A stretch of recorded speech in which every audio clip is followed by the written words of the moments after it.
Okay. It's 3 o'clock. Let's call the UDC meeting to order. Please silence your cell phones and let's call roll. George McQuistion. Here. Jeff Struble. Here. Betsy Brunstetter. Lisa Cronister. Brian Fitzsimmons. Matt Guillory. Long Nguyen. John Robison.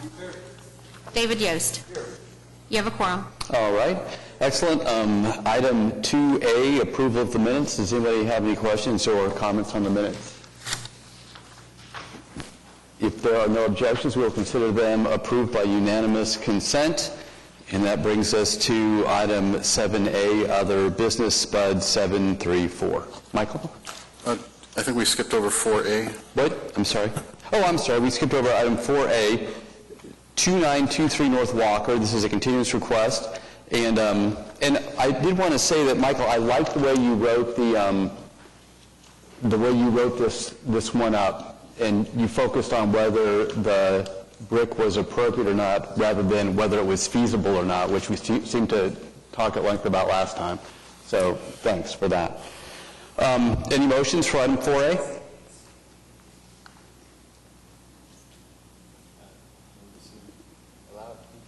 Okay. Okay, that's Fitzsimmons Yost. All in favor say aye. Aye. Aye. Any opposed? Okay, that is continued. Now on to 7A, SPUD 734. Yes, this is a SPUD application for a rezoning from the zoning that is currently there, C4 Urban Design and 23rd Street Corridor, to a SPUD that has provisions in it to allow a variety of other uses. It's also downzoning the list of uses from a C4 list to a C3 list with other modifications. However, the land uses themselves are not particularly in the purview of the Design Commission, and the focus of this report is on some changes that the applicant was proposing to the signage regulations as they pertain to the urban design guidelines in this area. We reviewed those changes and made some recommendations to you in our report for a recommendation to the Planning Commission of approval of the SPUD with those criteria relating to the number of signs and the locations of signs and the size of the signs, and we're prepared to respond to any questions or comments the Commission may have.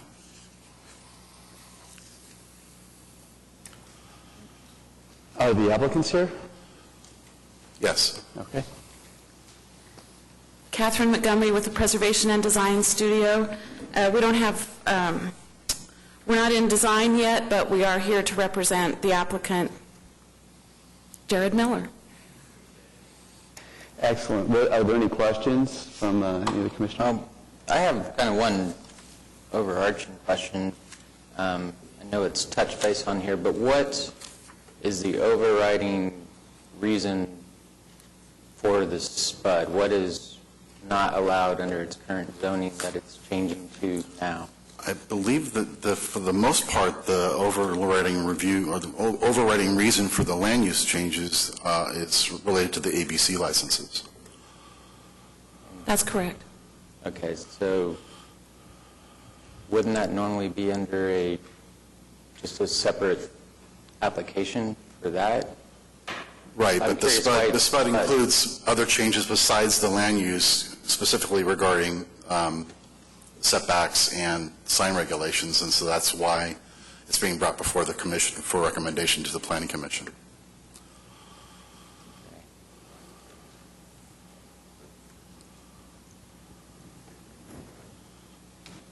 So the land use of ABC changes in allowing bigger signage.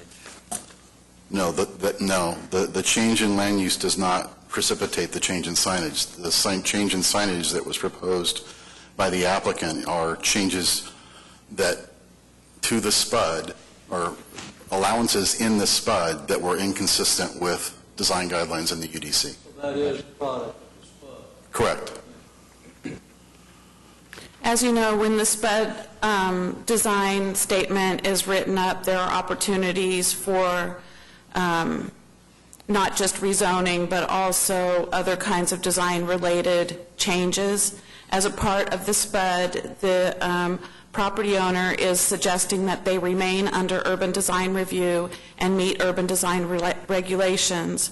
So for any design issues that, as the design is implemented, then we'll be back before this body for design review, both for the sign, which, the basic difference between what is currently in the sign portion of the urban design ordinance, one of the signs that's being requested for the venue is larger than what is currently permitted under the ordinance.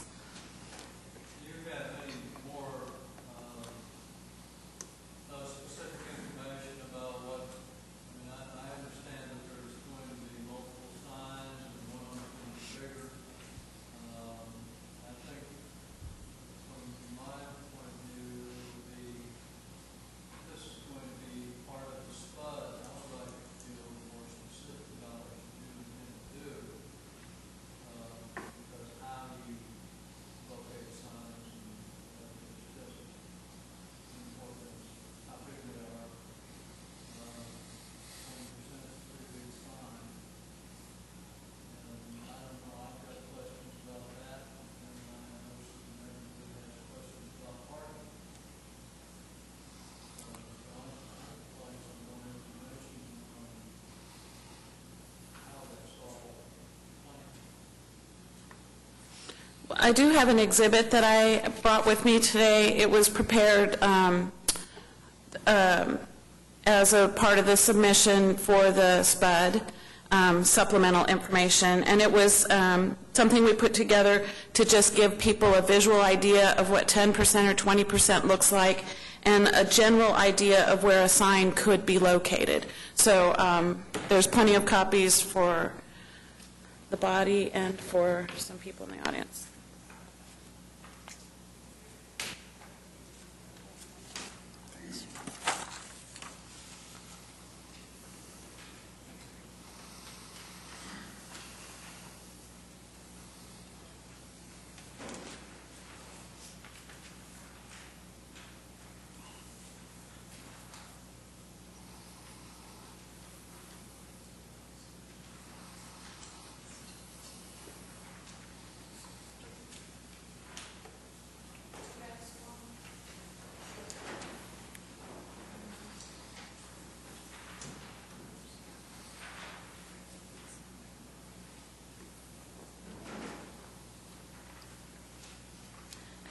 I just want to emphasize that design work has not even begun.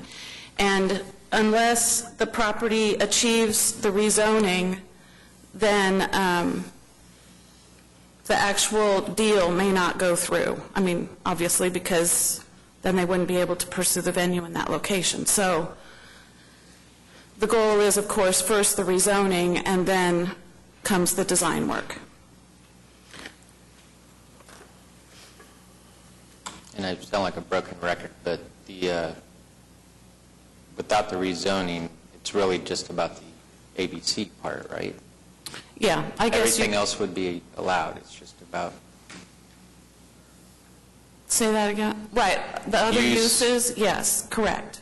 So it's about ABC overlay is the only purpose of this button. Just want to make sure that that's... Well, except if I understand correctly, so is permission to proceed with signs or facade.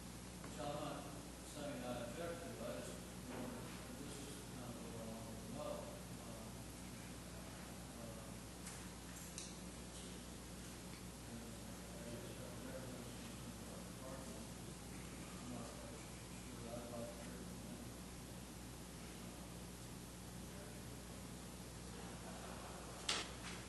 Catherine, are you and your clients, are you against the staff recommendation that 20% be allocated to the sports and entertainment?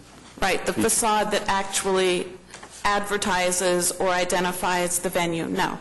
What's in the staff recommendation is fine. So you would be fine with the staff recommendation? Correct. In terms of the signage? Correct. Okay, well, that's good to know. All right. And just briefly, Granddad's Bar basically was a spot, just for Granddad's in the parking lot behind it. I guess it's being recommended to do spud rather than just typical ABC variants. Yeah. So, does anybody have any questions for Catherine on the signage issue? No? I know we have people who want to speak about this. Is it okay, Catherine, if I hear from them and then give you an opportunity to respond to Absolutely. what they have to say? Okay, excellent.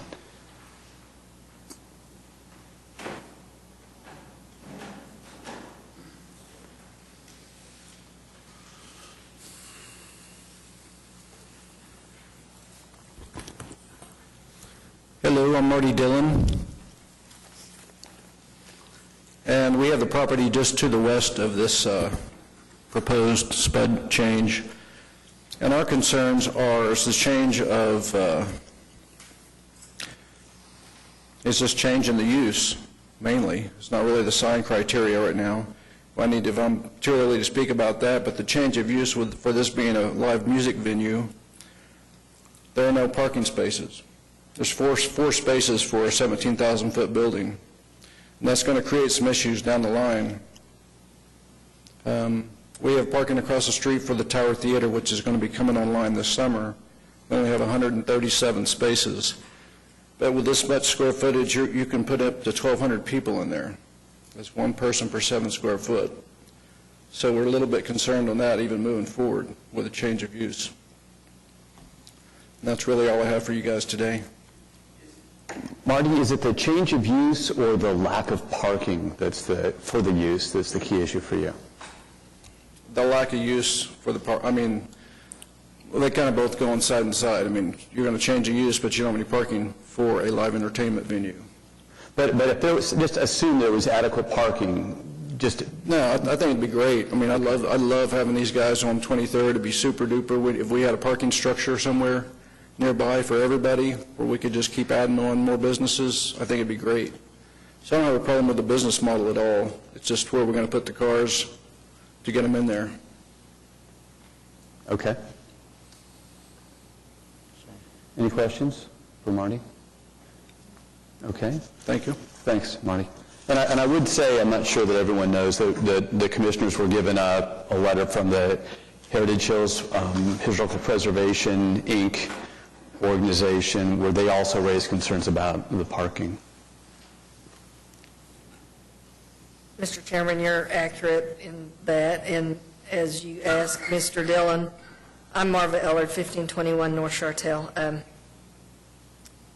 It is not the use. I think Heritage Hills is very excited about everything that's going on 23rd Street, but it seems like it's about to get away from us, and some of the proposed new venues and new services, new restaurants going on are easily have the potential of deeply encroaching into Heritage and Jefferson and Paseo parking-wise. And while we are excited about a lot of the new entertainment opportunities coming online, we're not real excited about the possibility of a lot of people getting in their cars at 2 o'clock in the morning and going off to their homes. So we know that maybe parking is not necessarily the purview of this body, but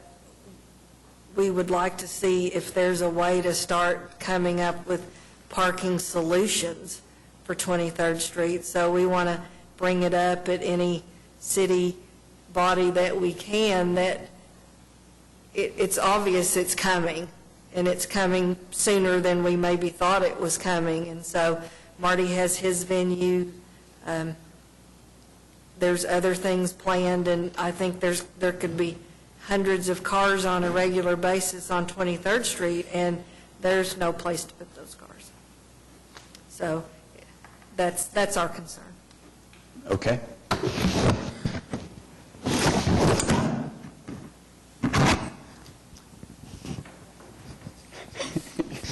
shouldn't be given one of these things. I know that in some of these developments, I haven't studied them for a long time, but and some of them are new.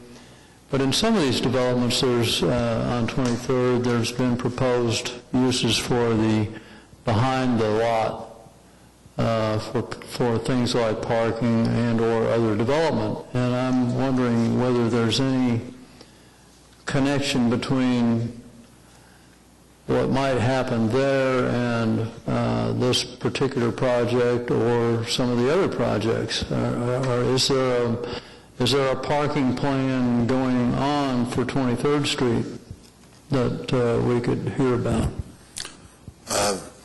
There currently is no organized, kind of community parking plan for 23rd Street. I know that earlier this year, the commission approved the development down at Walker, which is the Rise, and they happened to secure property for the entire block and had the room to add the parking.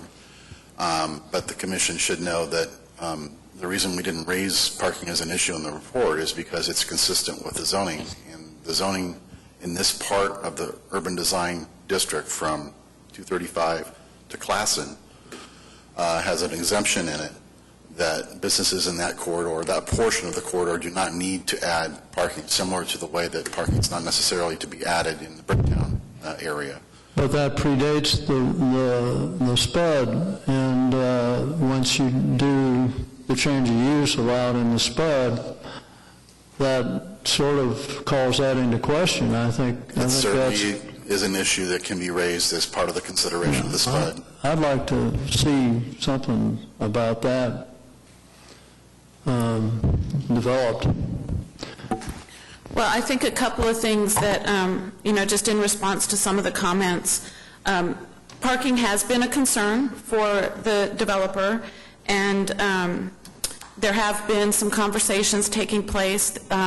They have met with various parties in the up and down the 23rd Street organization, and some of the developers that are currently undertaking development there on 23rd Street. Additionally, we don't really know how many people are going to be in this space, but I don't see 1,200 people in that space at all. And in fact, in conversations with the developer, they're looking at 300, 400 max. And we still, like I said, no design work has taken place. We haven't even done calculations from a code perspective to see how many the fire marshal would let us have in there.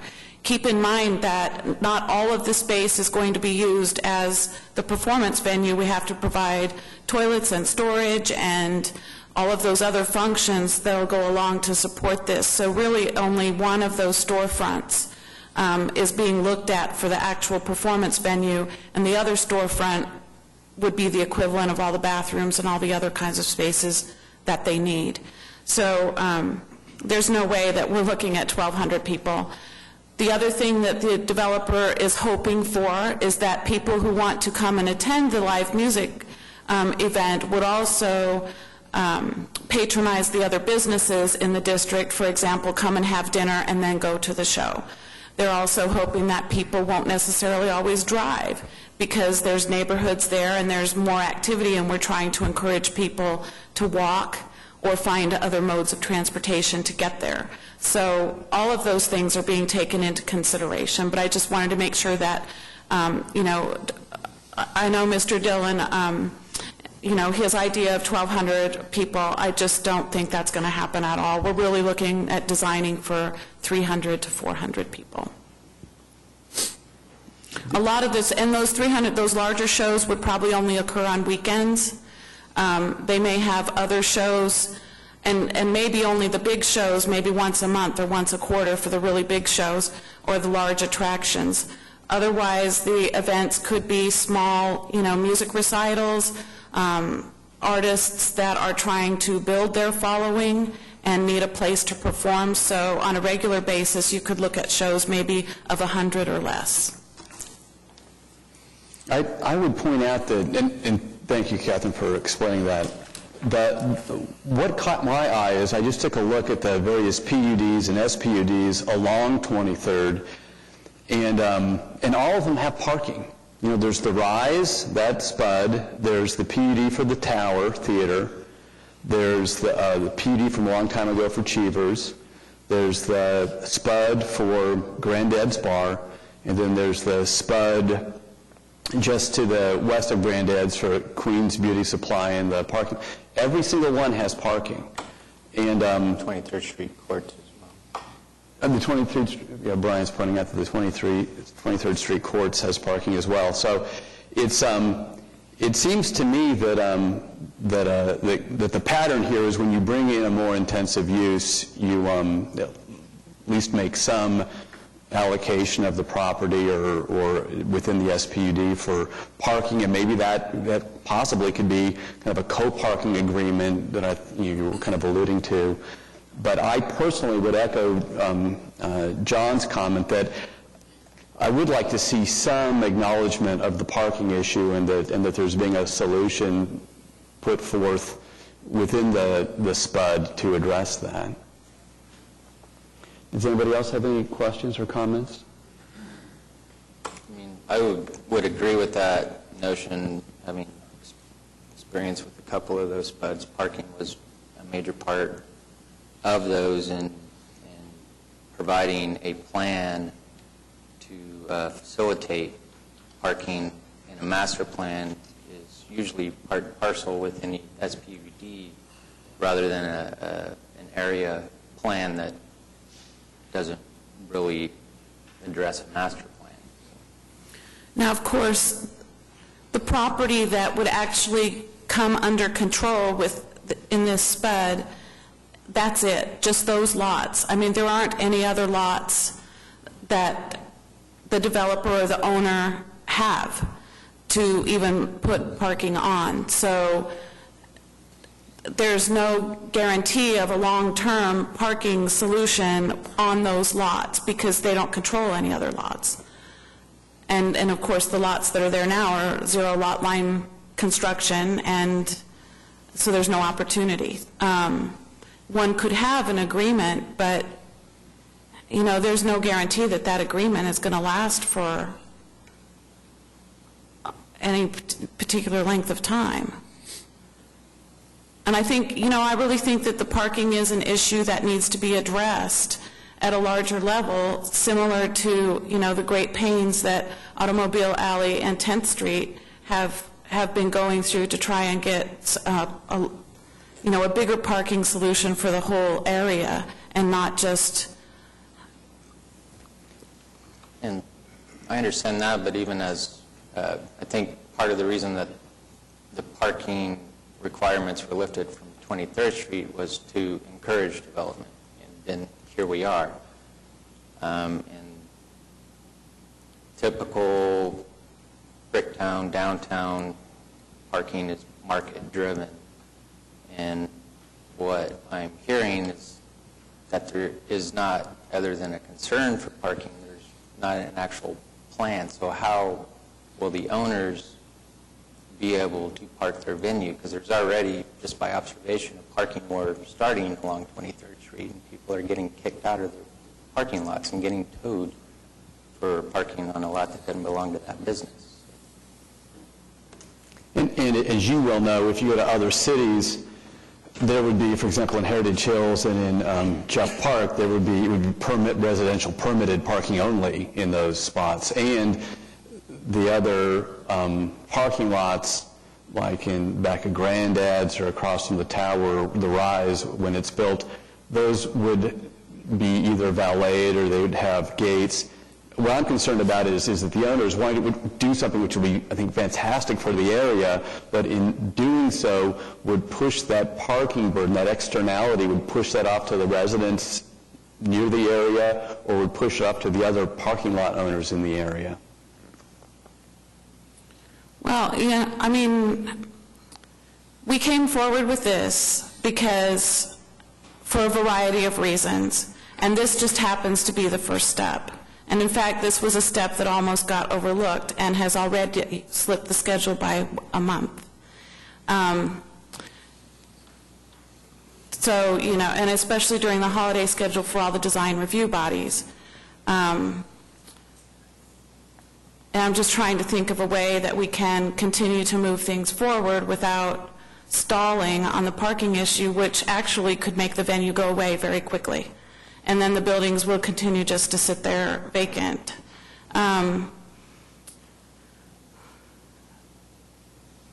You know, when the Park Harvey went up, because downtown doesn't have a parking requirement either, and that was an issue, and it was written about in the paper and all of that, and basically the response was people could park on the street.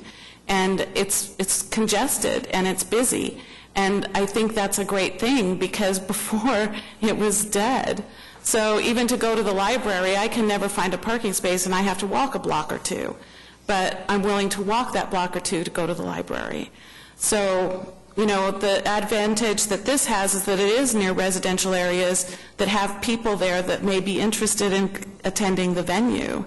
So I think that that's a plus, because then they don't even have to get in their cars to go there. You know, parking, we all recognize it as part of a concern, but at the same time, in order to build density, we need to kind of, you know, which comes first. Yeah, and I agree with everything you're saying there. Maybe one thing that would be a benefit, and I hadn't even thought about it, but is the public allowed to park in the residential if you're not there for residential purposes? What's the amount of... They're public streets, and right now there's no restrictions, so. And how much parking along 23rd is available to deal with 200 cars or something like that? Actually, the client is working on, the developer is working on counting all the available spaces in preparation for the Planning Commission meeting next month.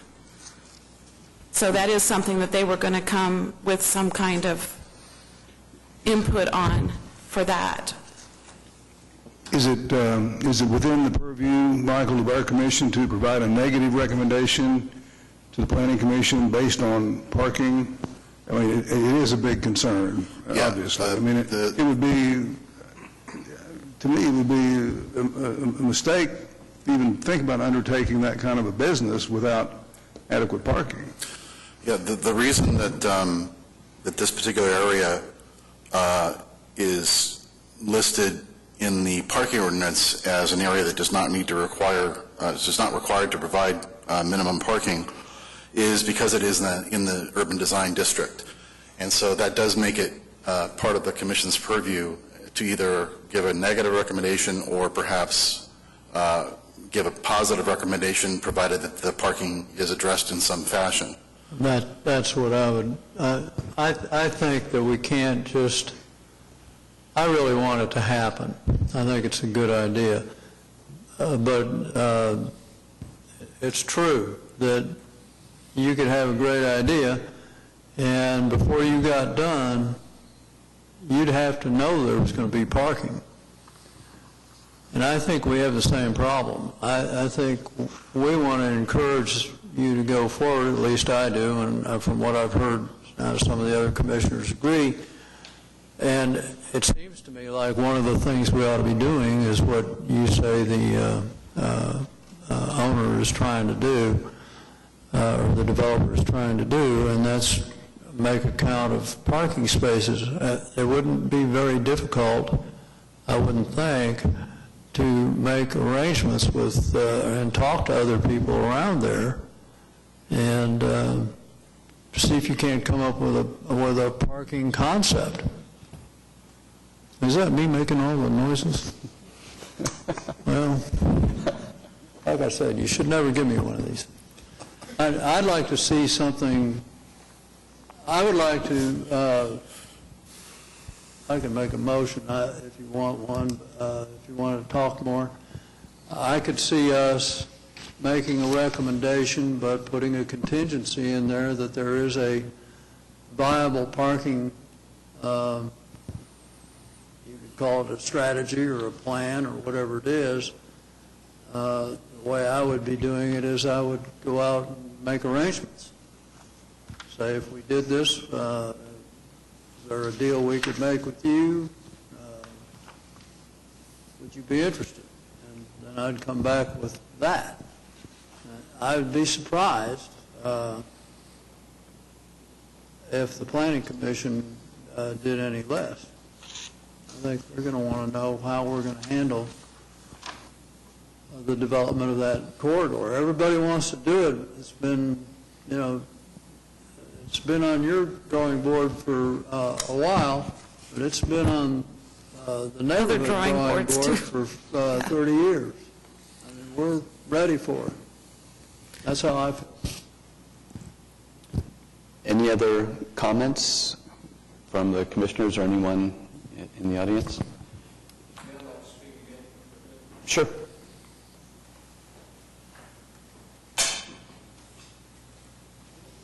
When we drew up our PUD for the Tower Theater, it encompassed not only the parking lot that we have and own across the street, but we went, was a half a mile around, circumference around there, and we were spotting out and picking out the little empty parking lots all around just to get to our count that we needed. So once you get that overlaid and another one overlaid over that and keep overlaying these, I mean, you're going to have cars stacked on top of everybody. I really am for this. I just think the use of those particular spaces needs to stay light retail or something that you don't have a heavy traffic load. Hate to be negative on this because it's a great idea and a great operator, but just think about the parking. Thank you. Well, I don't sense that the commission is in favor of recommending denial of the SPUD. I think we need to express our concern about the parking issues. So if it would be appropriate, I'd like to make a motion for approval of the SPUD, subject to the staff's requirements regarding signage, and then express a sense of the commission that we are concerned about the parking issue. How would you, and Michael, feel free to weigh in on this, how should we express it to convey the importance of the issue to us? Well, our recommendation already includes one condition, number one, for signs. The commission could add a condition of their own, condition number two for parking, and you can either just make it an indication to the commission that you're concerned about the parking, or you could take it a step or two further and say that you only recommend approval of the SPUD, provided that they, provide a plan that addresses how the parking would be taken care of. Okay. David, which of those did you want to choose for your motion? I'm not sure I understood everything Michael said, but I think we would be expressing our extreme concern about parking, but we would be, at the same time, in the motion, we'd be expressing approval for the SPUD, subject to the conditions of the staff report, with an expression of extreme concern about the parking issue needing to be solved before the commission considers it a viable.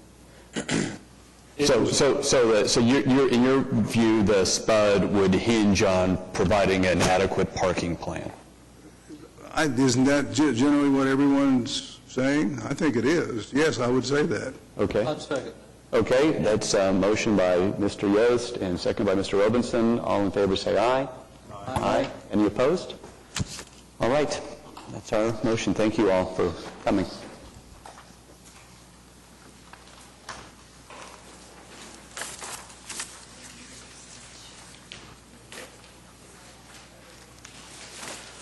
All right, communications, 8A. Michael, you can run through these in whatever detail or lack thereof you choose. These two administrative approvals were basically some minor revisions to previously approved certificates of approval. One project is on 6th Street in the Cottage District, and the other is up in the Asian District, a block off of 23rd near Classen. And they're all, various minor approvals to improve the facilities on both those locations and to address some concerns with respect to the one in the Cottage District from the building code for setbacks on that garage structure. So that's essentially the wrap-up on those two items. Okay. And Matt has been I thought Matt was just appointed. He's already been reappointed? How long are your terms, like 3 weeks? The reason he was being reappointed is because he got appointed off time during the sequence of terms, and his term was fulfilling the former term of the traffic commissioner, I believe, and that term did expire on November 1st, and so he's just filling that void, and the term is being extended from November 1st this year to the 2015. Okay, excellent. And then comments from the planning staff. Michael, again? We don't really have anything new to report. I will tell you that the surveys for the Cottage District that were promised to us by Mr. Blickley have not arrived yet, and I did send an email to him earlier this week indicating that we were hoping to have those in our hands so we could see what the results of that survey was, or what the results of the survey were, so that we could make some decisions about how to proceed and what issues we can address and which ones we can't address for the folks that live in that area and own property in that area. So we're hoping to have more information on that in the next couple of months for the commission to consider, and be taking that forward and coming up with some new regulations, hopefully for that area to address their concerns. Okay. Brian, were you going to comment on that at all? No? Okay. And then comments from commission members. I'll relay one that Lisa had emailed in, and then Michael jumped right on, which was regarding the Gold Dome. Do you want to talk about Yeah, many of you may have driven by the intersection of Northwest 23rd and Classen and seen the Gold Dome recently. There's a lot of work going on the site. None of it at this point in time requires a certificate of approval to come before this body or even an administrative CA. However, there has been a lot of work done recently on the roof, and right now it has a rather unpleasant color to it. Some have called it like an egg yolk color. But I have been in contact with the folks at Teamco who purchased the building to save it from demolition.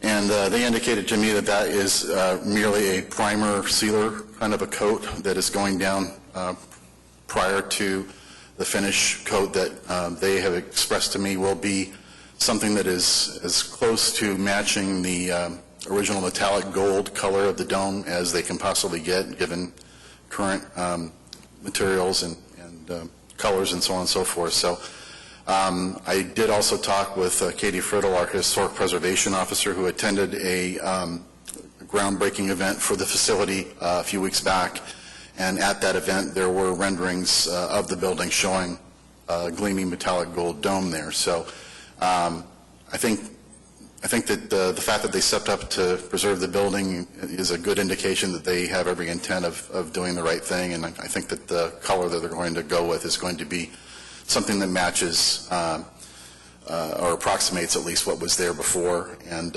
in that situation they would not require a certificate of approval from this body. And if you drive, or if you look at it from the southeast side, there's 4 or 5 samples of the final color. Yeah, I was out there today and saw those other colors as well, so I'm not sure what's all going on with that, but whatever it is right now, it's all primer. So. Okay, great. And thank you for hopping on that so quick. That was a super fast turnaround. Any other comments from commissioners? Yes, Mr. Chairman. I've mentioned to George and to Aubrey and other staff that I'm about to finish my 10th year serving on this august body, and I'm voluntarily term limiting myself, so I'll be here next month, but in case any of you all may not be here, I hope you all are, but it's been a real honor and a pleasure to serve on this commission. It's been fun most of the time. Too bad that my colleague on the left isn't here today, because she could reminisce with me about some of the things that weren't so much fun. But anyway, it's been a good ride. It's been almost 20% of my life. If you do the math, you're lying about that.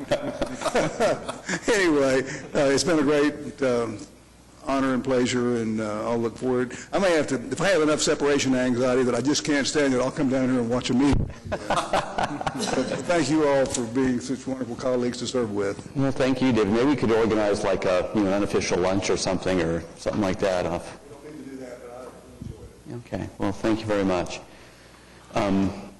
Yeah, well, it'll be sad to see you go. Anything else from anybody? Yes, Matt. But I'm on the flip side of that. I am just coming on, so I've been kind of keeping quiet and observing, figuring out exactly how this all works. what we did today with 23rd Street causes me to wonder, I mean, I hear all of us saying we want to see this happen, but parking is a major problem, and 23rd Street's taking off. I think we all want to see that happen. Is there some way that we can either recommend or be the catalyst for some sort of bigger solution, or the study of a bigger solution for the 23rd Street corridor in general? It makes me think of the Cottage District, when what's going on in the Cottage District is a little bit out of step with what the current guidelines are, so we're undergoing a survey and seeing what needs to be changed. Is there anything similar that we can kind of put in motion for 23rd Street? Brian, do you want to? I would agree with that. It's today kind of proved the conundrum of 23rd Street for the longest time. Some of those PUDs mentioned were to get relief from parking requirements, and then the zoning changed to null and void parking requirements. And now we're seeing the opposite of that, with the assumption that it would be market-driven at that time. Now the market took off better than anticipated. Can the UDC take any active engagement with the city, much like there was parking studies for the downtown area?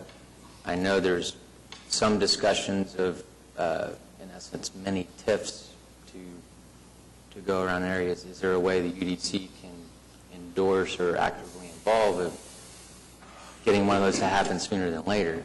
Well, there's nothing on the agenda for today, obviously, that you could act on, but certainly we can take your concerns as the commission back to the folks that get involved in those kinds of studies and relay that concern back to them and see if we can precipitate any action in that regard. You know, one thing also we might be able to do that doesn't cost money, so therefore maybe we could do it faster, is like we had that little workshop with the Cottage District. Maybe we could have a workshop. I think it's a great idea, Matt. Thank you for suggesting that. Have a workshop with the Uptown 23rd people and say, look, we're constantly trying to balance business development needs with design, you know, urban planning and design needs. Maybe we just sit down with them and talk about what some of their ideas are so that we don't err on one side or the other. I think if people start backing up neighborhoods over to Jeff Park, there'll be all kinds of noise. I think we need to solve it. And there's a lot of land back there. Maybe some of those residential properties that are kind of problems anyway. Maybe some of those immediately adjacent lots Right. that become some sort of a parking district. The sales got a parking district. You can park anywhere on the street. There's, you know, so we have restaurants. There's places on the streets where you can park. And when we have a lot of trouble, we make arrangements with the churches in the nearby area, you know, for festivals. And we run a shuttle bus. I mean, it's solvable if they want to solve it, and they really need to solve it. Right. And We it, don't want to run these people off. no, and it helps their property values. I know I have friends in the Gateway District who say that every time something new pops up on the plaza, their property values go up. Sure. Well, that's all I'm Everybody saying. wins. Too, there is a big problem with parking. We see that in the district where people are parking, 2 or 3 blocks into Gatewood and Classen 1010. I mean, the neighbors have been so happy to see the vacant buildings doing Yeah. well that they're not really saying anything about it, but that's something we're all discussing, how we have some work to do to make it better. And it'll end up putting pressure on them, and they'll get fed up with it. Oh, yeah. And it just needs to get solved. We did an ordinance where you couldn't park on both sides of the street during the festival. That's the only time that happens. Parking problem for everywhere. As in this street, no parking enough for, that's it. If we discuss about parking, that's the never end issue. Never. We cannot solve the problem. That's interesting. And I agree with, the Plaza District, it's a huge improvement. I think 23rd Street would be a huge improvement. Plaza District is a finite 2.5, 3 blocks long, so you're dealing with a much smaller amount of real estate. Square footage-wise, this is a massive amount on 23rd Street that is underdeveloped, and if it starts really taking off, we need a plan. Because what my fear is, I would love to see what they proposed here happen. My fear is that there really is no parking solution for them. So our recommendation today, Yeah, we can start it though. If we did, George, if we did your deal, Had the Jeff Park people in the they were there, Yeah. and, you know, the developers were there, and we started talking about how we could work this out. I think we might be able to rescue what might be.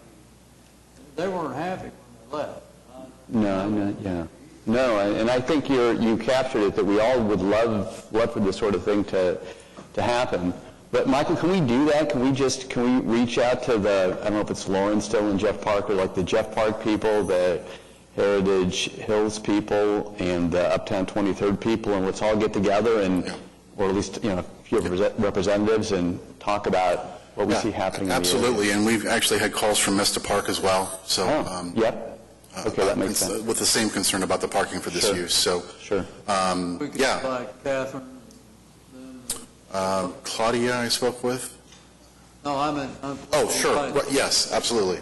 And my focus is a little bit different. My focus is not on this case item per se, although maybe that'll get solved. It's really just, let's get everybody in the room, let's start talking so that either with this item or the next one that comes down the pike, we know the right people are getting a room together to see if they can hash it out. Yeah, we can certainly take steps to try and get that to happen, sure. Okay. Okay, great. I'd like you to call them and let them know what we're thinking about, that we're talking about. I will do that. Okay, thanks, Matt, again. Are there any other comments? George, the Planning Commission has periodic meetings before. I'm on the Urban Development Committee, and we meet. It used to be very informal. Now it's become formal. Only the Planning Commission members actually can vote. But it's open to anyone that has an interest. And that agenda, it really always just deals with development or zoning or land use issues that are current and important. And this could be something that we could contact somebody in the planning department. Aubrey could help with that. Get John Yokel is the chairman of that committee, but I think that'd be something that we could get a lot of good discussion out of the Planning Commission about, and maybe if we had them involved a little bit, if we had, staff helping determine what properties are vacant and so forth, and get the parties together, I think we could make a lot of progress in a hurry on that. Mm-hmm. Get a direction established anyway. Excellent, thank you.